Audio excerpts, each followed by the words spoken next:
चल ना तुझे मैं घर पे दिखाती हूँ। तो घर पे जैसे ही आ रही है, एडमिट कार्ड ये रखी घर में, तो इसको कॉलर पकड़ के खींच के घर से ले गई। ढंगा गांव में आधा दर्जन पुलिस बल को बंधक बनाकर मारपीट किया गया। नमस्कार, आप देख रहे हैं एमबीएन मिथिला और आपके साथ में पिंकी झा। मधुबनी जिले के बेनीपट्टी प्रखंड के अरेर थाना अंतर्गत ढंगा पश्चिमी गांव में एक दर्जन असामाजिक तत्वों में महिला थाना अध्यक्ष नेहा निधि सहित आधे दर्जन पुलिस बल को बंधक बनाकर मारपीट किया गया और पुलिस गाड़ी को क्षतिग्रस्त कर दिया गया। वरीय पुलिस पदाधिकारी के पहुंचने के बाद सभी पुलिस कर्मियों को बंधक से मुक्त कराया गया। मतलब ये लोग सोमवार को एग्ज़ाम देने गई थी, तो वहाँ पे गाड़ी में इसकी एक फ्रेंड थी, उसका नाम दीपाली है। वो बस वो लोग मतलब झगड़ा मतलब हल्ला सब कर रहा था, तो ये सब बोली कि चुप होने के लिए, तो दीपाली से सब झगड़ा करने लगा। फिर ये लोग आई घर पे, तो उसके साथ गाड़ी घेरा-घेरी हुआ यहाँ पे पुला पे। फिर ये लोग घर आ गई, बस उस दिन उतना मैटर हो गया, ख़त्म हो गया। फिर उसके नेक्स्ट डे जब मेरी बहन गई एग्ज़ाम देने वाटसन स्कूल में मधुबनी, तो वहाँ पे कुछ बिनती कुमारी और मनीता कुमारी सब इससे कोई पूछताछ कर रहा था लड़की सब कि क्या हुआ था रात में, तो ये बता रही थी। तो वो लड़की बस बोली कि चल ना तुझे मैं घर पे दिखाती हूँ। तो घर पे जैसे ही आ रही है, एडमिट कार्ड ये रखी घर में, तो इसको कॉलर पकड़ के खींच के घर से ले गई। तो इसका घर यहाँ पे है बगल में, तो घर से खींच के ले गई, तो मारपीट इसके साथ किया। हम लोग घर में नहीं थे, तो हम लोग घर पे आए, तो उस सबको बोले कि क्यों मारपीट की है, तो फिर ये लोग हम लोगों को भी मारने लगी। तो हम लोग मैटर बढ़ गया, तो हम लोग फिर थाना पे फ़ोन किए, तो हेल्प चाहिए। तो मैम लोग आई समझाने बुझाने के लिए, तो फिर मैम के साथ मारा-पीट ये लोग करके फिर मैम को बंदी बना लिया गया फिर रूम में। तो हम लोग डर के भाग गए, तो मेरा गेट का देखिए क्या हाल कर दिया है सब। तो फिर हम लोग चल गए, तो उसके नेक्स्ट डे फिर हम लोगों का फिर मैम अभी जो कर रही है मैम कर रही है। हम लोग को बस इतना जानकारी है, इतना बता रहे हैं। मैं आपका साक्षी कुमारी। क्या घटना हुआ था मंगलवार की रात को?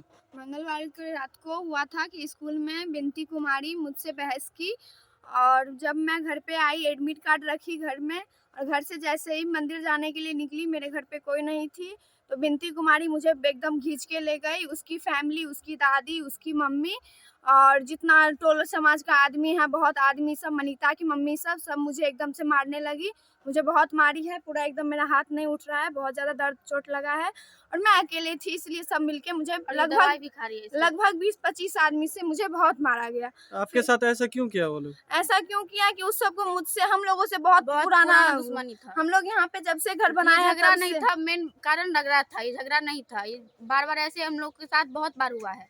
हम लोग चुप रह रहे थे, हम लोग गांव समाज को बता रहे थे, तो गांव समाज वाले आते थे, सब समझा बुझा देते थे। फिर हम लोग के साथ वैसे हो रहा है, 3 साल से हो रहा है, आज से नहीं 3 साल से हो रहा है। आप बोलिए। बोलो।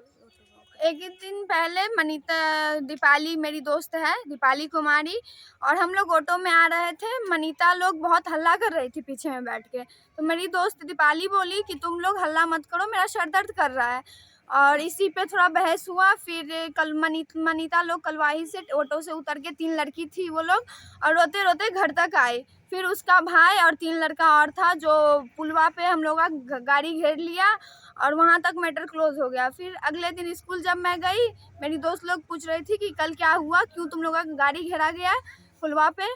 तो फिर मैं उसको बता ही रही थी, तो बिनती कुमारी आई, मेरे क्लास में ही वो भी एग्ज़ाम देती थी, बोली कि तू घर पे चल, तुझे मैं तोड़ दूंगी। बस इतना ही मैटर था। वहाँ पे भी मेरे साथ ये लोग बहुत की, तो मेरी दोस्त लोग, इसके प्रूफ भी है, मेरा एग्ज़ाम हॉल में भी ये लोग मेरा बुरा हाल कर दी थी। फिर जैसे ही शाम में आई, एडमिट कार्ड रखी और निकली घर से, तो बिनती कुमारी मुझे एकदम पकड़ के खींच के ले गई, और मुझे उसकी फैमिली, टोल समाज का आदमी सब मारी मुझे 20-25 आदमी से मुझे मारी। और जब मैं गई अपनी बहन लोगों को बुलाने, मेरी बहन, मेरी मम्मी और मेरी दोस्त जब दीपाली आई, तो हम चारों को सब मिलके मारा। और उसके बाद कौन घेरा था? राहुल कामत।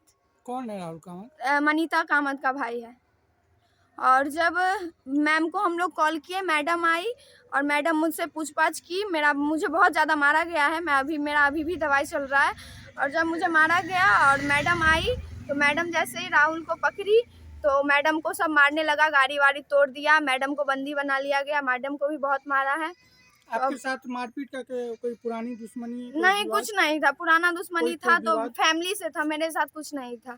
मुझे क्या फालतू क्या था फैमिली के साथ? फैमिली के साथ कुछ ऐसे ही, जब टोल समाज में जैसे होता हम लोग है। यहाँ पे ब्राह्मण में अकेले हैं। अच्छा, हाँ, तो कमजोर समझ के हम लोग का यहाँ पे जो भी है, जितना भी सब हम लोग कमजोर समझ के हमेशा सताता है।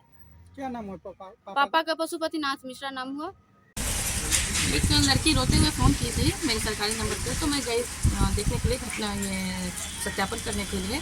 फिर मैंने लड़की से पूछताछ की कि कैसे कैसे हुआ। उसने बोला कि मेरी बहन जो अभी मैट्रिक का एग्ज़ाम दे रही है, वो कल कलवाही से आ रही थी, और कलवाही से मतलब जो अभियुक्तगण है उसकी भी एक बेटी है, बिनती कुमारी प्राथमिकी अभियुक्त है, वो भी उसी ऑटो से रोज साथ में ही आया जाया करती थी। तो एक लड़की जो ऑटो में थी उसकी तबीयत खराब हो गई थी, उल्टी हुआ था और सर में दर्द था। तो वो लड़की बोली कि थोड़ा शोर कम मचाओ, मेरे सर में दर्द है। इसी क्रम में सारे बच्चों में झगड़ा हो गया, और झगड़ा होने के बाद ये लोग घर आए, और घर आने के बाद अपने अपनी फैमिली को बताए। फिर अगले दिन वो लोग साथ में एग्ज़ाम देने गए, तो जो दूसरे पक्ष की लड़की थी उसके भाई लोग रास्ते में कलवाही से लौटते समय जब ये एग्ज़ाम दे के लौट रही थी, तो उस लड़की के साथ बदतमीजी से रोक लिया, फिर उसका ऑटो रोकने की कोशिश किया। इसी बात को लेकर 2-3 दिन से इन लोगों में चल रहा था। उसके बाद कल शाम को मैं संध्या गस्ती में निकली हुई थी, अचानक से मुझे रोजी कुमारी नाम की लड़की का फ़ोन आया, और उसने बताया कि मेरे घर में घुस के बहुत सारे लोग मारपीट कर रहे हैं, मेरी माँ और बहन को मार रहे हैं, मुझे भी मार रहे हैं। तो मैं ये घटना का सत्यापन करने के लिए घटनास्थल पर पहुँची, और मैंने दोनों पक्षों का बात सुना। लेकिन पहले पक्ष का बात सुनते ही और फिर दूसरे पक्ष को मौका दिया मैंने, तो वो लोग बात नहीं किए और बोले कि आप लोग क्यों आए हैं। मतलब आप जब वहाँ पे पहुँची तो आपको ये कहा गया कि आप क्यों आए हैं? हाँ, क्यों आए हैं, किसके परमिशन से आए हैं, क्यों आए हैं आप। और उसके बाद जब लड़कियों से पूछा गया तो हमने बोला कि ठीक है, लड़की में झगड़ा हुआ कोई बात नहीं, लेकिन लड़कों ने घर में घुस के क्यों मारपीट की। तो वो सारे लोग उग्र हो गए। फिर जो लड़के उग्र थे उनमें से मैंने एक को गाड़ी में बैठने के लिए कहा। इसी बात पे वो, और मैं गाड़ी बैठाई उसको, इसी बात पे पूरी 100 से ज़्यादा लोग। SHO को बंधक बनाने का मामला आया था, मोबाइल भी शायद छीन लिया गया था, क्या वहाँ आप लोग गए जांच के? उसमें हम लोग गए थे, थाना अध्यक्ष को घटना के दिन जानकारी मिली थी कि बच्ची के द्वारा फ़ोन किया गया था कि उनके साथ मारपीट कुछ गांव के लोगों के द्वारा किया जा रहा है। इसमें थाना अध्यक्ष ने अपने फोर्स के साथ तुरंत रिस्पॉन्ड किया, वो घटनास्थल पर गई। वहाँ पे जो एक्यूज पक्ष के लोग थे उनके द्वारा महिला थाना अध्यक्ष को जो वहीं पे कोचिंग संस्था वो चलाता है कि उसने उसे बंद कर दिया। उस पर तुरंत बड़ी पदाधिकारी के द्वारा कार्रवाई की गई, वहाँ पे फोर्स भेजा गया एक्स्ट्रा, और उसमें जो अपराधी इसमें संलग्न थे उनकी गिरफ्तारी की गई है, 4 लोगों की टोटल, और उसके अलावा अन्य गिरफ्तारी के लिए लगातार कोशिश की जा रही है। जो अभी मैंने PO पे विज़िट किया था उसमें यह बात देखने से समझ में आया कि जो एक्यूज पक्ष है वो एक कोचिंग चलाता है, और वो जो कोचिंग उसने बनाई है वो सरकारी ज़मीन पे नाला को भर करके अतिक्रमण करके बनाया गया है। मैं अभी इसके लिखूँगा संबंधित सब डिविजनल मजिस्ट्रेट को, उसको जांच करा करके अतिक्रमण वाद करा के हम लोग उसको तो अतिक्रमण हटाने की भी कार्रवाई आगे करें।